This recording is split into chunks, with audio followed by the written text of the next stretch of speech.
பீஷ்மர் காசி மன்னனின் 3 மகள்களையும் அஸ்தினாபுரத்து அரண்மனைக்கு அழைத்து வந்து விசித்திர வீரியனின் திருமண ஏற்பாடுகளை தொடங்குறாரு. அப்பெண்களில் ஒருவளான அம்பை நானும் சௌபல நாட்டு மன்னனும் காதலிப்பதாக கூறி அவரையே திருமணம் செய்து கொள்ள விரும்புகிறேன்னு சொல்கிறாங்க.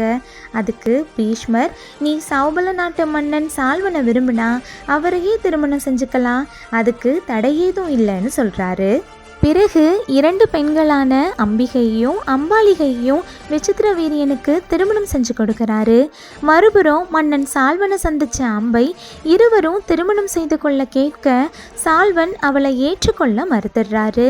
இதில் ஏமாற்றமடைந்த அம்பை அஸ்தினாபுரத்து அரண்மனை வந்தடைகிறாங்க. அங்கு பீஷ்மரை சந்திச்சு நடந்ததை சொல்லி என்னை திருமணம் செஞ்சுக்கோங்கன்னு சொல்கிறாங்க. ஆனால் பீஷ்மர் பிரம்மச்சரிய விரதத்தை கடைபிடிக்கிறதுனால மறுத்துடுறாரு. அம்பை தான் எவ்வளவு போராடியும் நியாயம் கிடைக்காததுனால வேதனையுடன் இமயமலை நோக்கி போகிறாங்க. இப்படி வருடங்கள் கழித்து ஒரு நாள் விசித்திர வீரியன் காச நோயால் இறந்து போகிறாரு.